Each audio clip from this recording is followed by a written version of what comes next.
Sister Samar, I think we're live. We're going to start.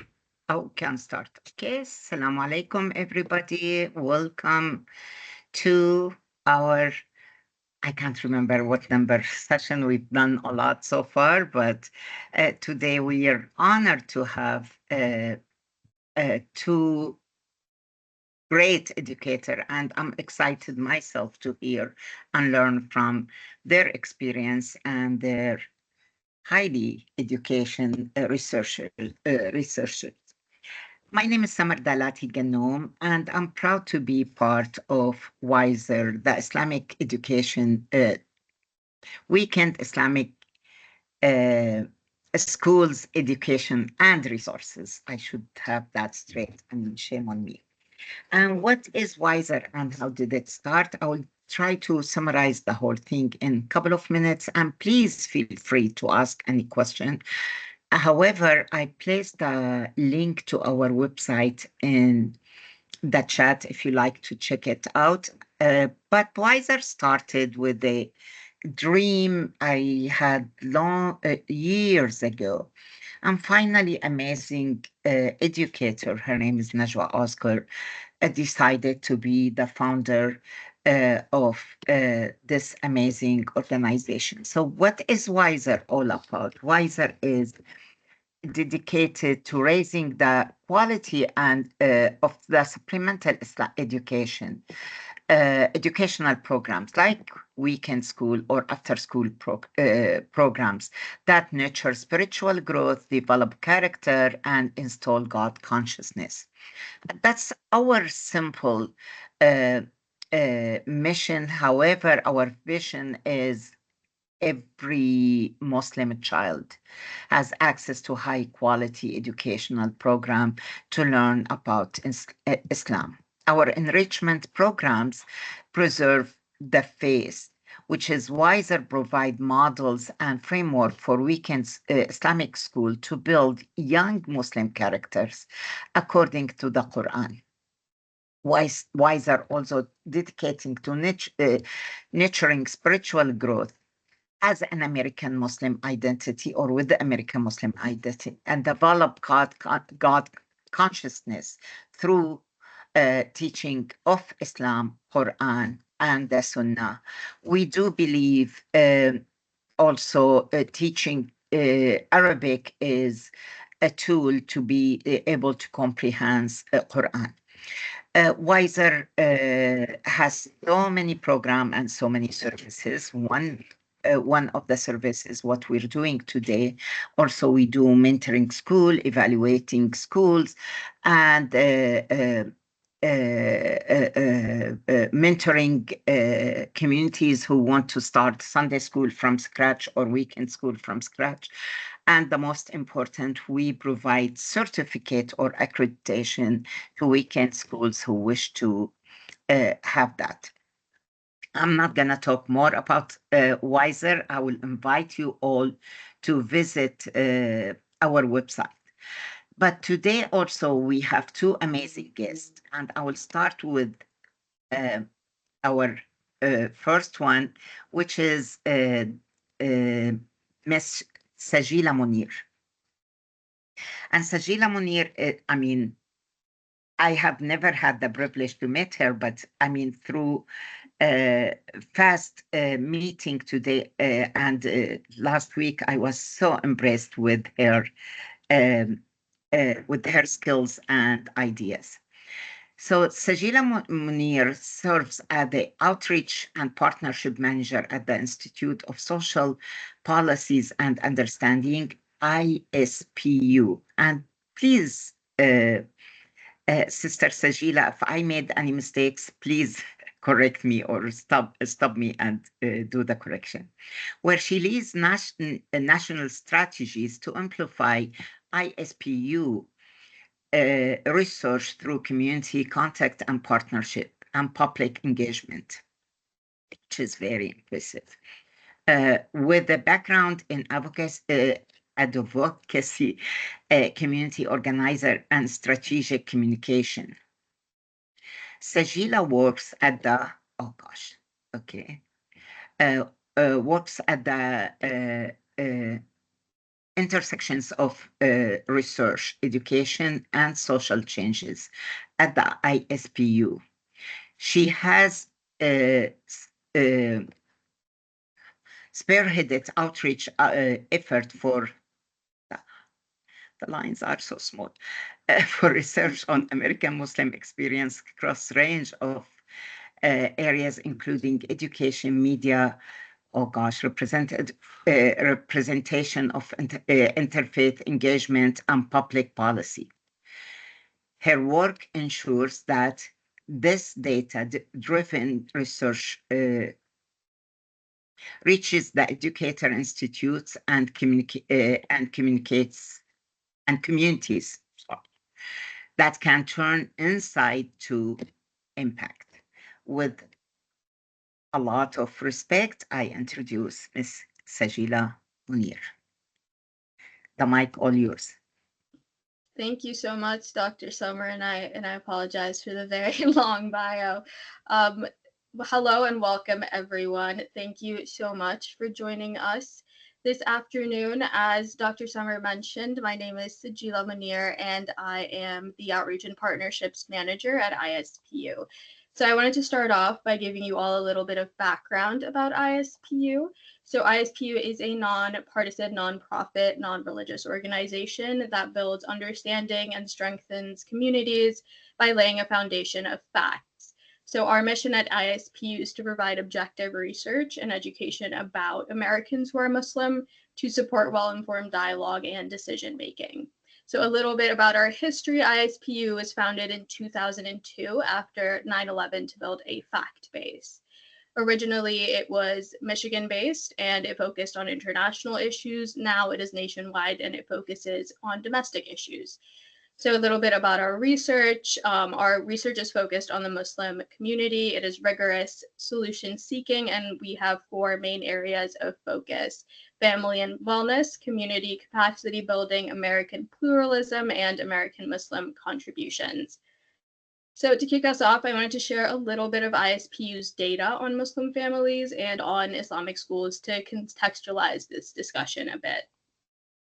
So one of the salient issues facing Muslim American families today is their children's education. Private religious schools are uniquely important for Muslim families, and this is because 40% of Muslims report having school-age children. So let's start off with some key statistics. Muslims are the youngest faith group in the US. So what does this mean for Islamic school educators and administrators? With such a young population, the demand for education, whether it's full-time or weekend, is only going to grow. This isn't just about meeting current needs, it's also about shaping the future of Muslim identity in America. It's also a call to invest in infrastructure, in teacher development, and in long-term planning. A young community means that we'll need qualified educators, culturally competent leaders, and school environments that reflect our students' values for decades to come. In short, the youth of our community isn't just a data point, it's a responsibility, and Islamic schools are one of the most powerful tools that we have to meet that responsibility. So from here, let's look at how American families are choosing between public and Islamic schools. So nearly 3/4 of Muslim families have a child in public school. So for a majority of families, weekend Islamic schools are the only consistent space where children learn about their faith in sort of a structured, community-centered environment. This reinforces the importance of investing in our curriculum, teacher training, and positive school culture, even if it's just for a couple of hours a week.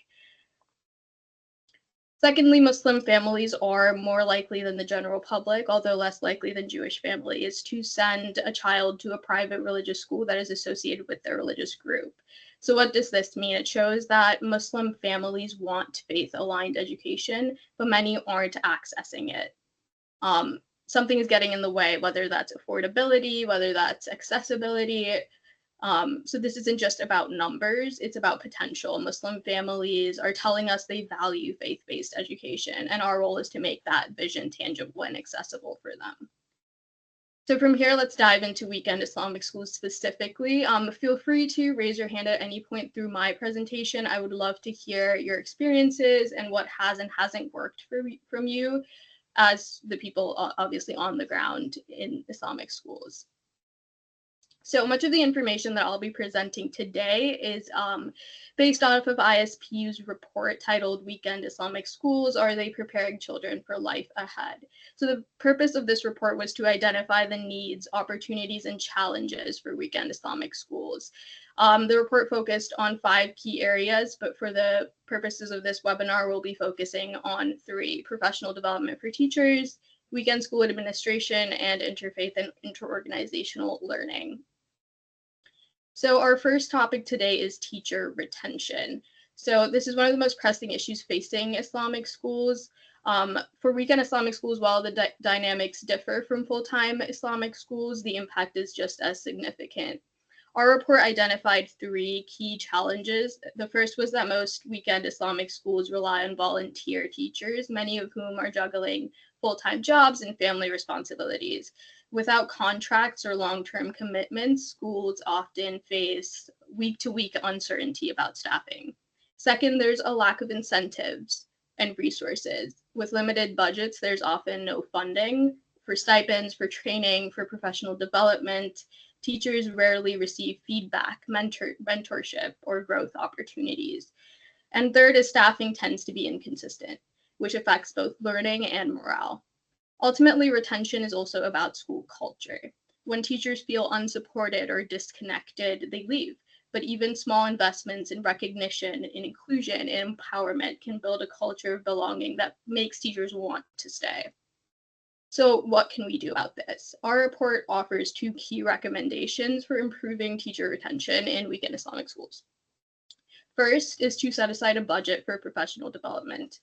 Even small investments in training show teachers that they're valued and that they're supported, which goes a long way towards improving retention. We'll explore some examples of this shortly. Second is to create formal teacher policies. Creating clear frameworks around classroom practices, around curriculum, and conflict resolution will promote that consistency and reduce misunderstandings and create a more stable and positive teaching environment. Ultimately, retention isn't just a logistical issue, though. It is relational. When teachers feel valued, when they feel included and invested in, they're far more likely to stay. And part of retention begins with recognition. So here are some basic recognition-based incentives that can sort of supplement further professional development incentives that can be provided to weekend Islamic school teachers. So one of them is certificate and titles. So you can offer official titles like lead instructor or educational fellow that can be used on resumes or on LinkedIn. You can provide them with awards and spotlights. You can highlight teachers' achievements in newsletters, khutbahs, or on social media. You can host teacher appreciation events. So now moving into teacher recruitment. So before we can retain great educators, obviously we need to have effective systems in place to recruit them. But for many weekend schools, this still remains a challenge. Our report identified 3 key recruitment issues. So the first is that fewer than 10% of schools have formal recruitment policies, things like job descriptions, like outreach strategies, like onboarding processes. Without them, qualified candidates may be overlooked and the process lacks that transparency and consistency. Second, there's often no clear definition of what qualifies someone to teach. Without written expectations, it's hard to assess fit or to provide support, which leads to both frustration for educators and for administrators. The third is that the volunteer-run nature of these schools leads to sort of inconsistent recruitment practices with no sort of formal structure. Hiring often depends on who's available rather than who's best equipped. This creates gaps, it creates burnouts, and a lack of long-term sustainability in staffing. So if we want to strengthen Islamic education, we have to treat teacher recruitment with the same care as any other core school function, even in a volunteer-run model. That starts with policies, expectations, and consistency. First, schools should establish clear and realistic guidelines for who is qualified to teach. That doesn't mean requiring education degrees, but defining the knowledge, the skills, or the experience needed for each role. A simple rubric or a checklist helps ensure that fairness and sets everyone up for success. Second is to create incentives and structures to attract qualified teachers. Even small gestures, recognition, training, flexibility can go a long way. We'll also explore some specific examples later in this presentation. Third is to involve experienced educators on boards to strengthen hiring practices. Their insights help to bridge that gap between policy and classroom realities and ensures that thoughtful and strategic recruitment. In short, recruitment doesn't require unlimited resources, just clarity, structure, and collaboration. So here are some additional examples of ways to support teachers to increase recruitment and retention. So regular check-ins or listening sessions with leadership to hear teacher concerns, volunteer coordinators or admin assistants to help teachers focus on teaching, providing template lesson plans, worksheets, or rubrics to reduce prep burden on teachers, offering on-site childcare for teachers that may have younger children, and fostering women's leadership, as most weekend schools are led by women. So moving on to teacher professional development. When we talk about improving weekend Islamic schools, professional development is often mentioned, but too often overlooked. So our report highlights 3 key challenges with professional development. First is that most teachers lack training in pedagogy and classroom management, from lesson planning to student engagement. That is a major support gap that school leaders need to address. Second, fewer than 10% of schools offer ongoing training, leaving most teachers to figure it out without feedback, without mentorship, or growth opportunities. Third, even when training is offered, volunteer teachers have low participation rates, understandably, as many are balancing jobs, families, and other responsibilities.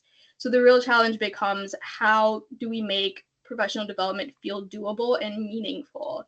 That might mean offering shorter focus sessions, using online formats, or integrating professional development into school calendars so it's part of the system and not an extra task.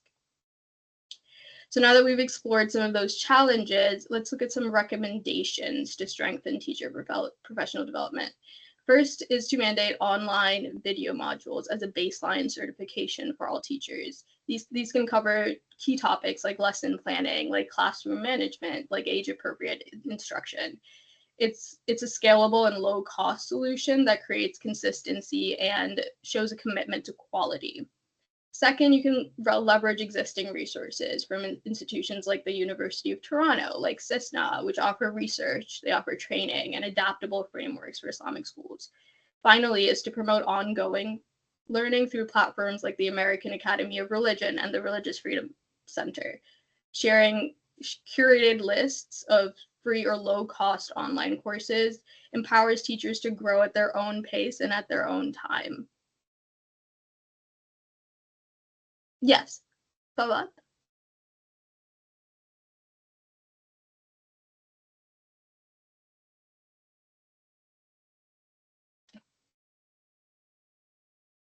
All right, so here are some additional examples of professional development perks that are free or low cost that schools could consider implementing.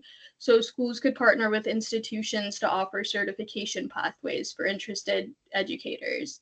They could partner with Muslim organizations that offer free or discounted online courses. They could provide opportunities to lead workshops, to mentor new teachers, or to join curriculum committees. They could offer classroom management workshops. They could offer letters of recommendation for jobs, for graduate schools, or for leadership programs. Another key area for growth identified by ISPU's report is teacher involvement in decision making. So when teachers are included in decision making, it fosters that ownership, respect, and that belonging as well, all essential to both recruiting and to retaining teachers. Our report highlighted 2 main challenges. The first is that many weekend Islamic schools lack that formal governance structure, so decisions are often made by mosque leadership, with little or no teacher input, even when those decisions do directly impact the classroom. Second, teachers are rarely represented on boards, despite playing a frontline role. This disconnect between policy and practice can lead to frustration and disengagement, ultimately harming schools' culture and specifically teacher retention. So how do we begin to address these challenges and strengthen teachers' voices in school governance? First, the most impactful step to include teachers is to include teachers on mosque boards. Their presence ensures decisions are grounded in classroom realities and helps align school leadership with actual educational needs. Second, you can establish what are known as professional ethical learning committees, or PELCs. These bring together teachers, parents, students, and community members to reflect on and improve school practices, empowering teachers as true partners in that process. Third, you can also create a dedicated board of education for weekend schools. This body can provide consistent oversight, clear goals, and structured support, ensuring that professional standards and a unified vision for long-term school growth and teacher development. So our next area of focus is community and parent involvement, a critical but often underused lever for strengthening Islamic schools. When schools intentionally engage parents and the broader community, it not only lightens that load on teachers, but it also creates a more sustainable and joyful school environment. This makes schools more attractive to new educators and helps retain existing staff. So our report highlights three key challenges in this. The first is that there's often limited communication between schools and parents. Without regular updates or collaboration, trust often breaks down. Second, parents and schools may have misaligned expectations, with some might be expecting memorization or strict discipline, which may clash with the school's vision. The third is that there's minimal structured parent involvement. When parents are only seen at drop off and pickup, we miss the opportunity to build that shared ownership and stronger school community ties. So let's look at a few ways we can start addressing the challenges around community and parent involvement. First, we recommend establishing professional ethical learning committees, as mentioned in the previous slide. These committees not only bring teachers into decision making, but also shift parent engagement from passive to purposeful, fostering that trust and shared accountability. Second, we can engage families in service learning projects. These activities help students build character while strengthening bonds between school, family, and the community. Lastly, you can take inspiration from models like the Muslim Leadership Academy, or MLA, where families participate in joint volunteer efforts and shared school goals. Adopting elements from that model can transform parent involvement from transactional to being truly collaborative. So here are some additional examples of ways to involve parents and the community in weekend school. So as we mentioned PELCs, we mentioned community service projects. There's also family volunteer days, inviting families to help with classroom support, organizing events, etc. Parent-teacher circles or forums, holding monthly gatherings where parents and teachers collaborate on student development, school goals, or curriculum feedback. So that brings me to the end of my presentation. If there are any questions, feel free to drop them into the chat or to raise your hand before I hand it off back to Samar. Yeah, sure. We will be dedicating sometimes by the end of the session for questions and answers. However, if there is like something urgent, you can put it in the chat and we'll do our best to answer it. To save the time, thank you very much. It's very informative and I'm very impressed, and I'm sure all of us benefit from your research. It's amazing. You did an amazing job. With that, I will introduce Dr. Shaza Khan, which is another presenter. We saved the best to the last. She is the executive director of Islamic School League of America, ISLA. We all know ISLA, and an advocate for advising Islamic education in North America with PhD in teaching curriculum and change. She specializes in research-driven strategy that strengthens school culture, leadership, and teacher development. Amazing. Dr. Khan dedicated to fostering excellence in Islamic school through collaboration, resources, and professional growth opportunities. She is a co-author of report Improve Islamic School Attracting and Retaining Qualified Teacher in US. I'm so excited to read that book. US Full-Time Islamic School through Analyzing Comprehension, co-published with the Institute of Social Policy and Understanding. With a lot of respect, I will give the mic to Dr. Shaza Khan. Jazakumullah khairan. Assalamu alaikum, everybody. So nice to see so many of you here, and really honored to have the opportunity to speak here today. I appreciate Wiser, mashallah. I was sharing with Dr. Samar that I myself am a product of our Islamic schools, of our weekend Islamic schools, in fact. So I really appreciate the opportunity to be on a panel where we're speaking about both weekend Islamic schools and full-time Islamic schools. And I see many of my colleagues and friends here as well. Jazakumullah khairan.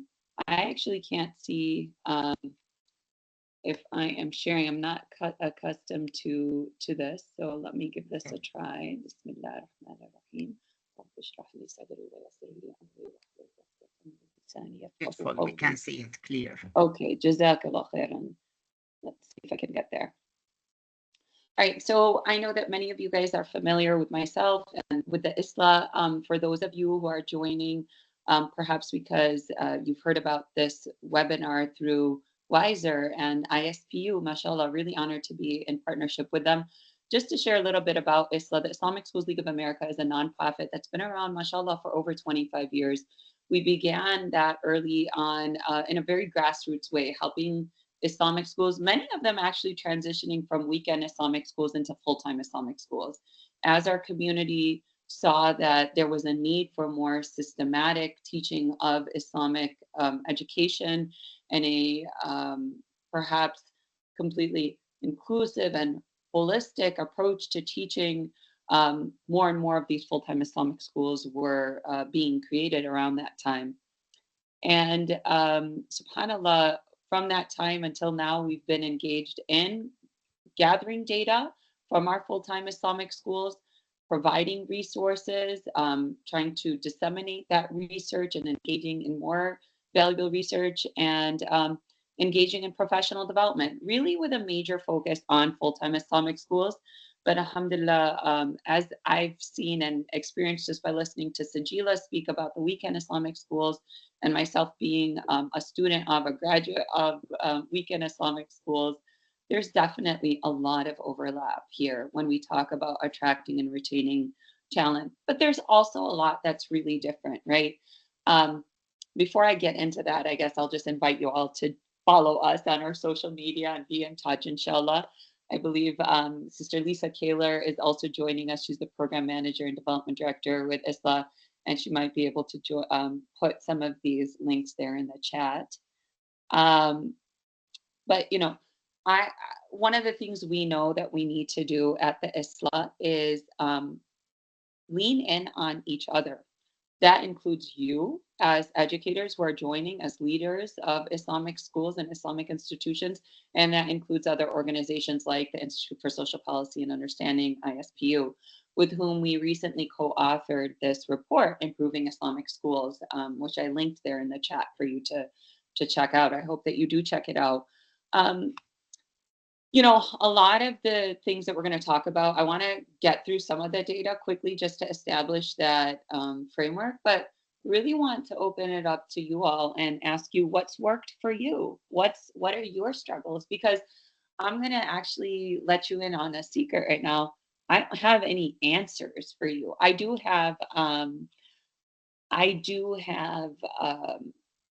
advice, recommendations from what we can garner from this data and from my conversations with many other educators and leaders of Islamic schools. But perhaps you're trying something innovative, something's working for you, or perhaps you've tried everything and you're still struggling, or you've got something else that you want to share. So I want to invite you right here at the onset to please be part of the conversation. I can't see your chats right now, but inshallah at the end of this I will. I'm going to actually pay attention to my time here. So check out the report, inshallah. This is just a little portion of the data that we collected. This is part of the Islamic School Profile Survey that was led by Dr. Samar al-Majida, who you may be familiar with as well. And the portion that we're going to talk about right now is just a small part of the data that we collected. What we're going to focus on is the teacher salary, the benefits, their teacher recruitment and retention data. And this data is, subhanAllah, the world is moving so fast. It's from November 22nd to June 2023 academic year. So inshallah, we're looking forward to collecting more data, having you all participate in that so we can provide more updated information. And we had about 104 schools participate in this from the approximate 350 to 400 schools. So it's a subset. We're not claiming that this is a representative sample, but it is interesting and important. We're going to start off by just talking about what are teachers making on average nationwide in other schools settings, not in our Islamic schools. And this is also data that's collected from 2022. It's grabbed from the National Center for Educational Statistics, NCES. And what you can see, I'm going to get to the next slide, is on average, these teachers were making about $66,000 across the board. And you can see that presented in this, broken up into these different groups. Islamic school teachers, on the other hand, based on the data that we gathered from this report that's available in this report in the study, we're only making about 60% of the annual average wage for teachers nationwide. So, for example, elementary schools teachers nationwide and all other school systems were making about $65,000 on average, and our Islamic school teachers on average were making about $36,000. So when we think about our schools and hiring and retention, and in particular, as we continue to raise the standard and raise the bar for our own selves, our own institutions, as we absolutely should, and we want to hire certified teachers with degrees in education, elementary education, and content knowledge expertise, we have to realize what the market is and I'm sure that those of you who've joined do realize that. And how do we get around this? That's part of the conversation that we need to have. Nearly 2 in 5 Islamic schools offer what was categorized as low average annual compensation. That means between $20,000 to $30,000 annual salary. Mid-range salaries on this report, you can see those are between 31 and 40,000, and high is just 41 through 60,000. And we're just talking about full-time teachers here, right? And so you can see that only about 25% of our schools were offering quote unquote what we're classifying as a high range salary between $41,000 to $60,000 salary. And then our report gets into more details about like where those schools were located. I want to say that many of those schools offering higher salaries were in the Northwest, for example, right? We know that there's regional differences. So you can look into the report to see more specific data around that. Islamic schools with high financial resources, meaning their annual operational budget is between perhaps $3 million and above, are able to pay higher teacher salaries. A lot of this data is also like, okay, we get it. That's what we suspected, and now we have the data to back that up. Islamic schools where more elementary teachers were more credentialed, for example, they have a bachelor's in education or they have additional credentialing, those schools are paying those teachers about $4,100 to $4,800 more per year. And similar for middle school teachers too. More than 2/3 of Islamic schools paying high teachers' salaries also offer staff a high number of benefits. So you see a correlation between those schools that are able to offer the higher salaries are also often offering more benefits. And you can see what benefits we surveyed our school leaders for. These are some of them here. So most of our schools are providing professional development. Sajeela highlighted the, the real benefit of professional development. I'll talk a little bit more about that too.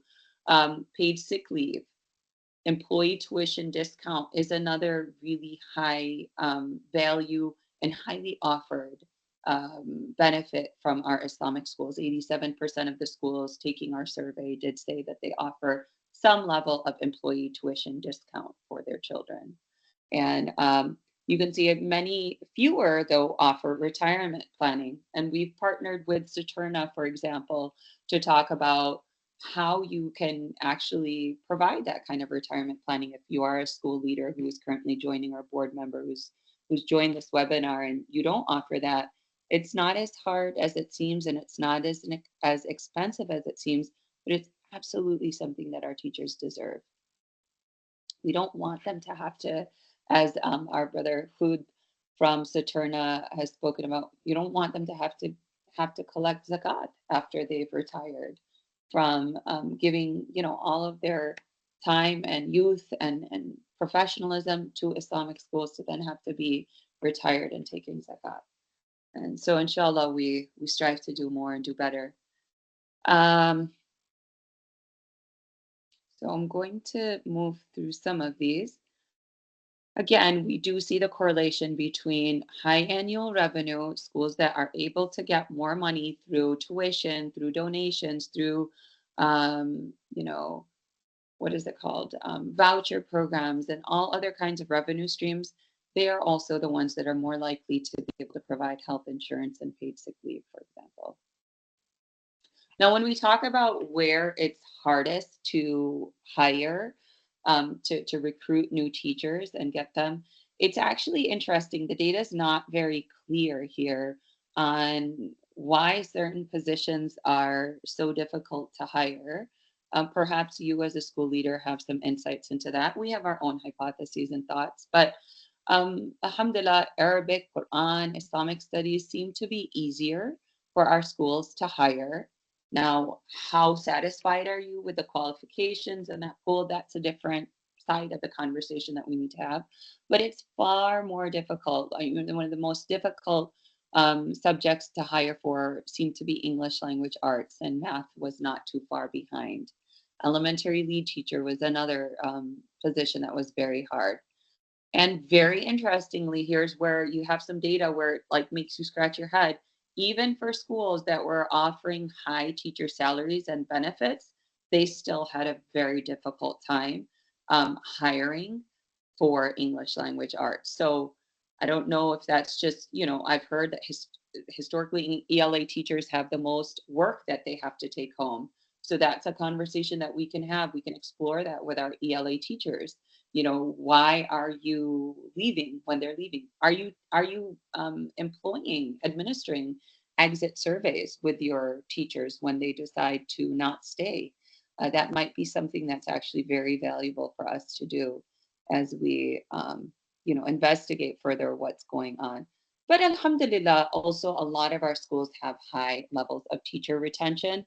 About 75% of our schools reported that they were able to retain 3/4 to 100% of their staff. And when you think about how difficult it is to hire, this is a really good thing. There's a natural cycle of teachers that are leaving. Obviously, people retire, people move, especially in the past 3 to 5 years. People have been a lot more mobile, working from home and that sort of thing. So this is natural that there would be there would still be some schools that are struggling with it. But in schools where you're barely able to retain, 25% of your staff, then you as a board or as a school leader, have a lot to investigate and really want to try and understand what's going on and probably work hard on improving that school culture. And inshallah, that's something that we can talk more about as well. And unsurprisingly, teacher retention is higher in Islamic schools with higher teacher pay. Also, higher number of benefits are provided. So this is where, there's a little bit of conversation to be had. Now, we're always going to have, I know, mashallah, we have some school leaders who are starting new schools. So you have like the whole staff that you have to hire. So what are some strategies to consider?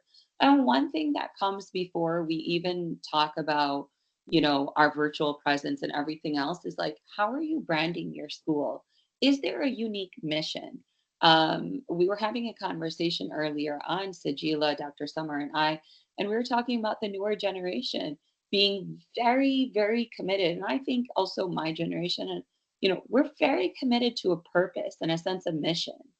And for certain generations, that trumps everything else, and for certain demographics. So having that really clear mission, having that unique standout in places like Dallas, for example, or the DMV area, or where there's a saturation of Islamic schools, the Chicagoland area, what makes your school stand out? If you are unable to have a salary that's as competitive as those really established schools, for example, perhaps your branding can help you identify what makes your school so unique that can attract then the staff that you want, frankly, to be part of your school, who believe in your mission and who believe in that approach. Definitely, we can't be around right now and not have a strong social media presence. Being on all, customizing your different branding, messaging on different social media is probably something that's very wise and worthwhile to invest in. And when you don't have a strong budget to pay for all of that, then thinking creatively about maybe having an intern, or relying on a couple of dedicated volunteers. Maybe some parents who are invested in having the school thrive can, in the beginning, support you in your social media presence. ISLA, of course, many of you know, does provide job posting benefits for its member schools. So we encourage you, if you're not a member school of ISLA, to become a member school, to post with our online presence. We do send out weekly emails. And think about other places where you can post. The masajid.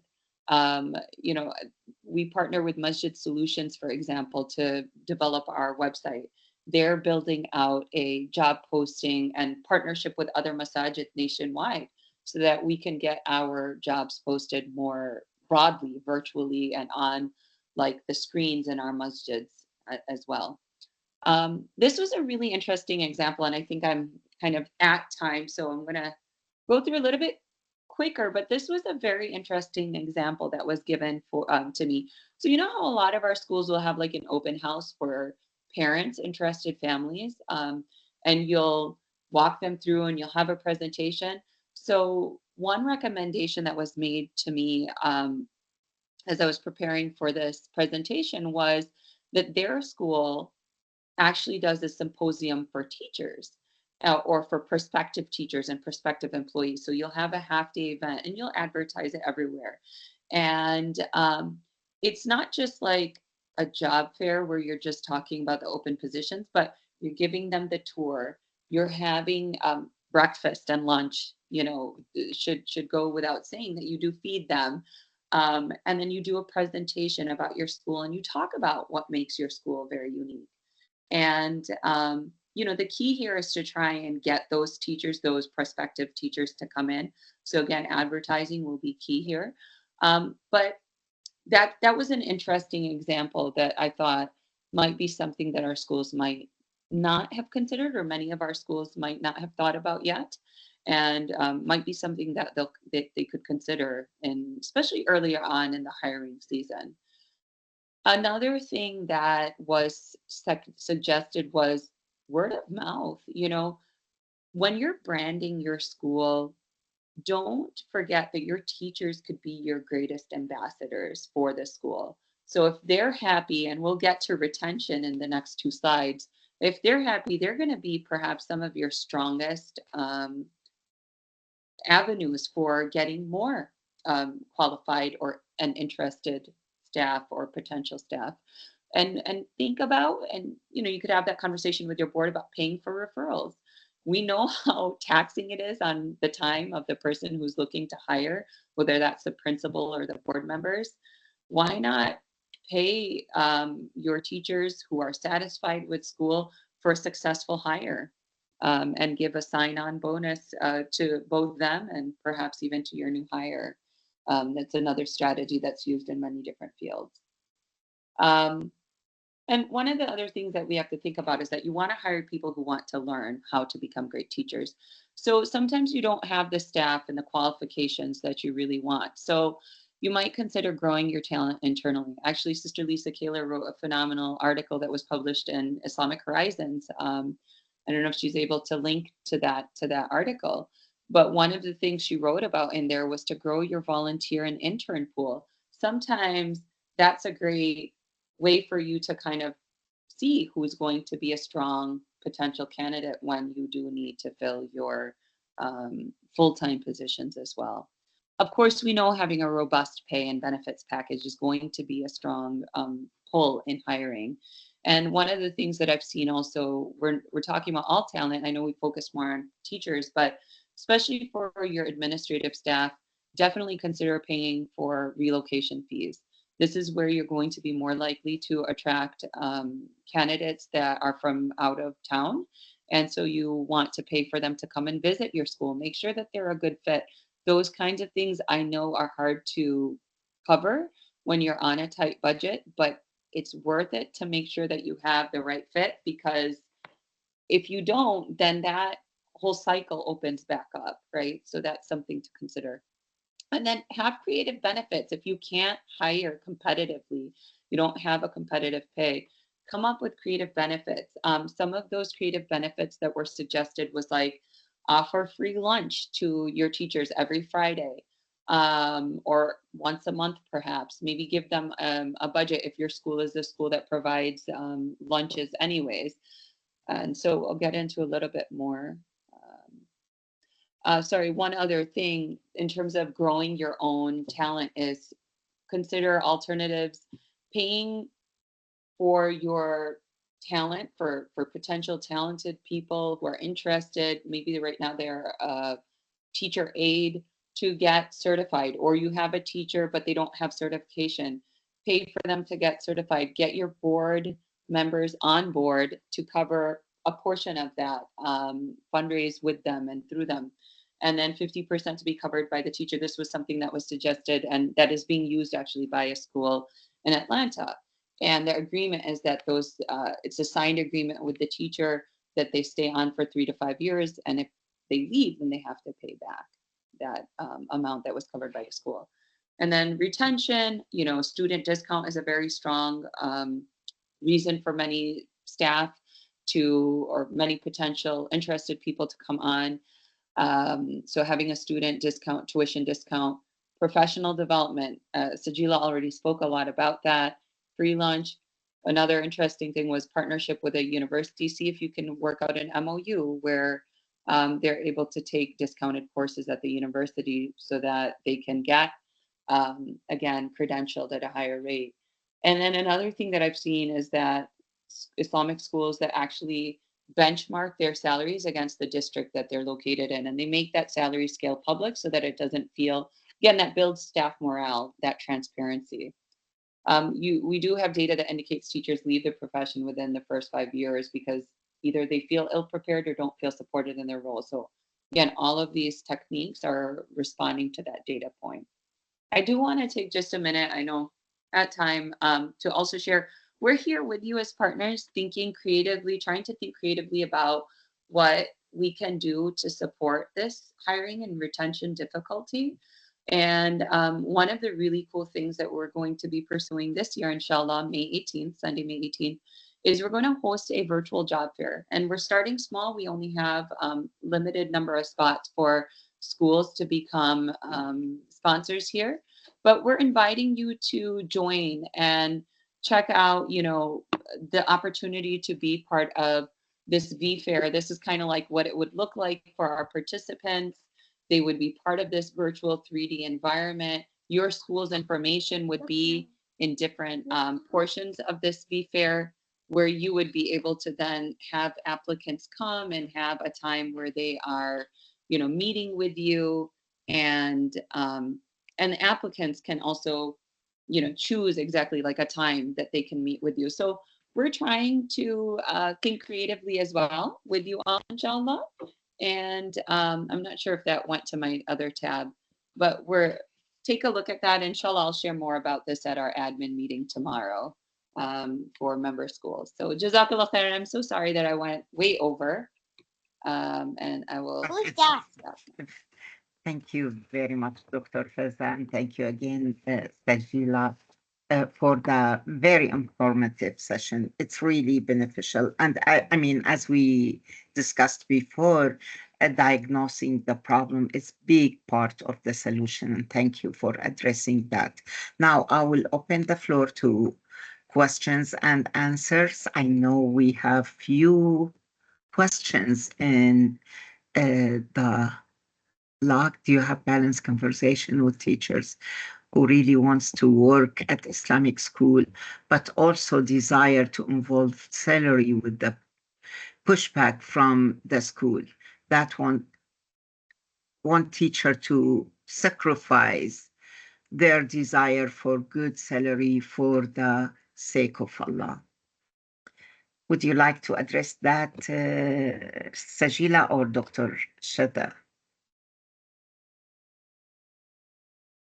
Did we lost Dr. Shaza?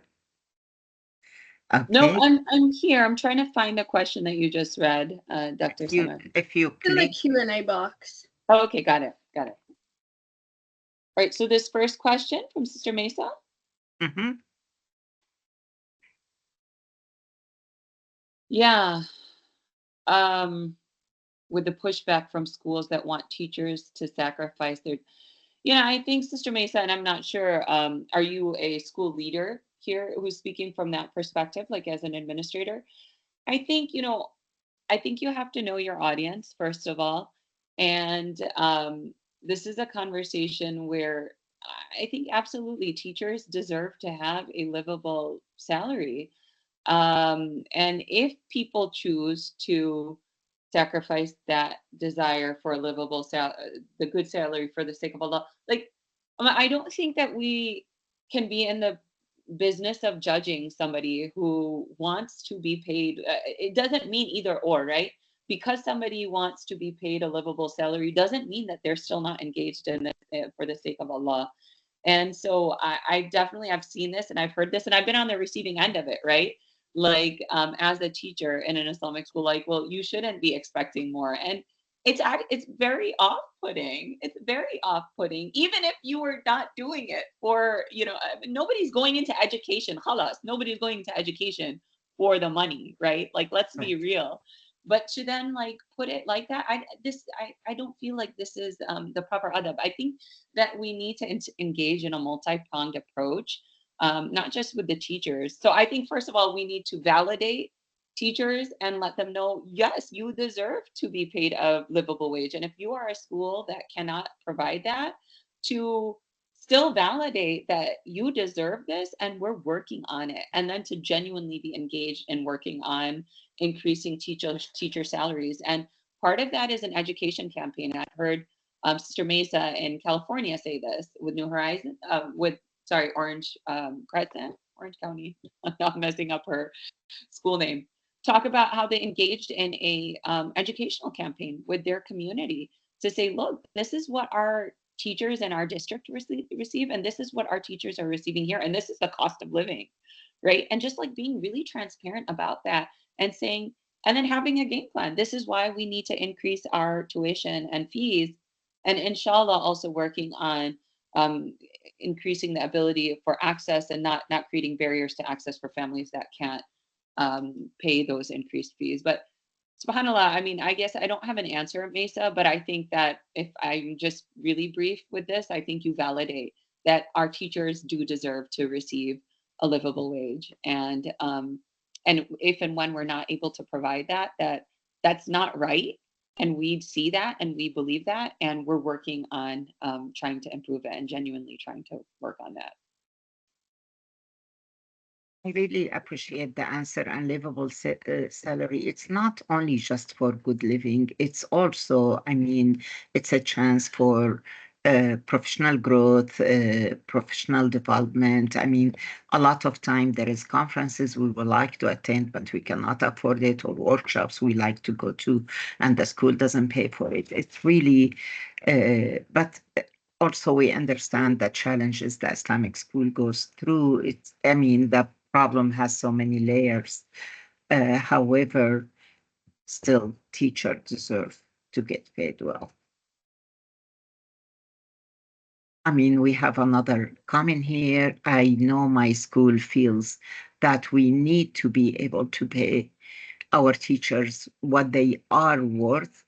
I would hope all the school want to do this as well. I hope so too. Anybody would like to comment? Dr. Shada or Sajeela?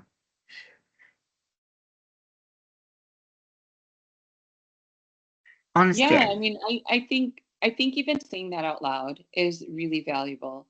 It's not enough, and that's just something that we have to say, right? But I think that it is something though to say it out loud and say, yes, we do want to pay our teachers more, and if I can just share like some of the stuff that we're trying to do, even at ISLA as a nonprofit, mhm, right? Like mhm. we're investing in strategies for how do you engage in fund development. What are creative ways to do that? Um, yeah. So, okay, now I'm just seeing her. The catch 22 is that low pay for teachers, but parents do not want to have their tuition raised either. I know, Jamie, and I'm also like, I'm a parent as well of children. Dr. Summer and I were talking about that. Like, the tuition is higher than our mortgage, right? Alhamdulillah, alhamdulillah, that Allah allowed us still to be able to have both a home, a mortgage, and as the ability to have an Islamic full-time Islamic school to send our children to, and our Islamic school keeps raising the tuition for these reasons, right? And as parents, we grumble and we, are disgruntled, and maybe we complain, but we continue to choose to send our children there. And I do think that though our schools do need to continue to work on engaging with our local governments to see if your school and state doesn't already provide vouchers or tax credits to families to be able to choose schools. Like that is actually a worthwhile effort to engage in. That is actually not as much a partisan issue as it becomes in general public discourse. But that's one thing. And like, yeah, the fundraising piece, finding those donors that are willing to invest in the scholarships, and then having a system. Sajeela talked about systems and processes and procedures for ensuring that those scholarships are then equally made available to all people in need. That's also really important. Yeah, Sister Lisa also sharing here, um, diversifying revenue income strands, right? Endowments, a wealth, um, DAFs, grants, tuition, merchandise, community grants, right? We have some schools that have been able to tap into state grants to be able to subsidize things that otherwise their school budget would have to pay for. So all of these are really good ideas. I know it's a lot of work. Um, I do think that it's worth for our schools to consider hiring a development manager. Again, all of those things, I know it's overwhelming. It can be overwhelming, but these are all different avenues to take, and we start somewhere, and we continue to put in our effort and make dua, and continue to do the work, inshallah.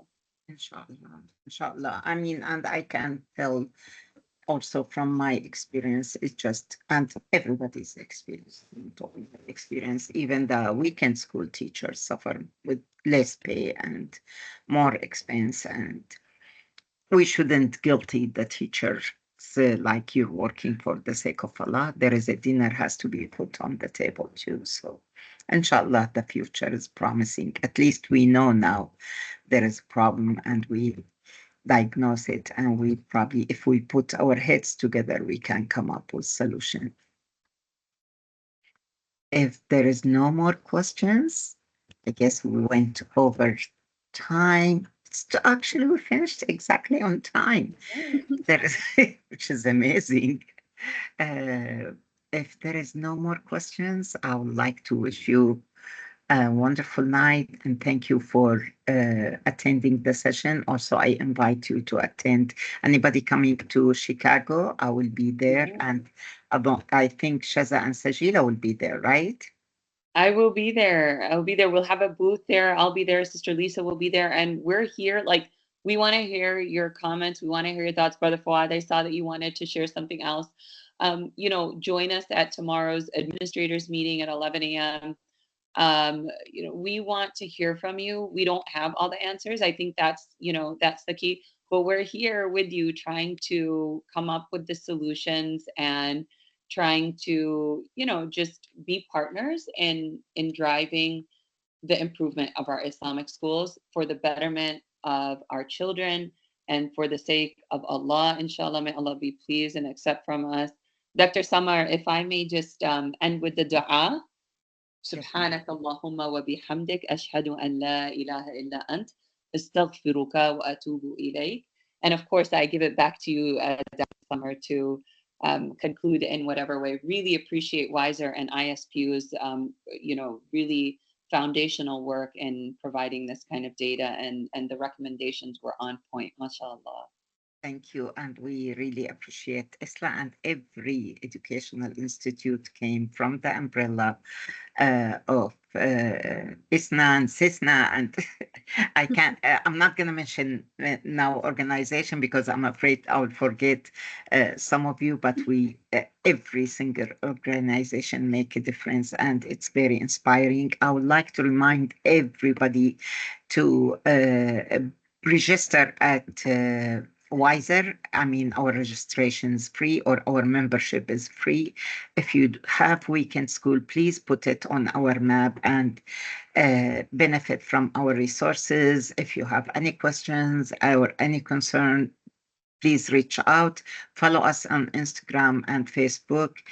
Support us in every by spreading the word. If I have the power to build weekend school in every corner, I want. Stop, 95% of our Muslim kids, they go to weekend school.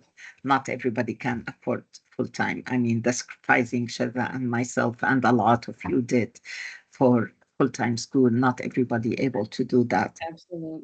Absolutely, Dr. Summer. Big believer in the weekend schools, and Wiser, very much needed. It's very much needed. With that, I will recite Surah Al-Asr and we will conclude our meeting.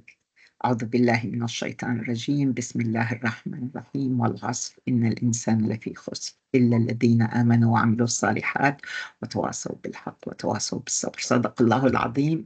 With that, I leave you with a lot of love.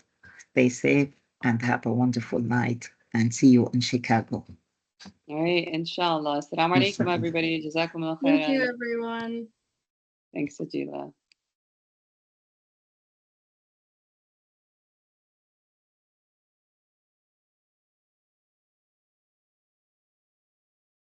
Thank you very much.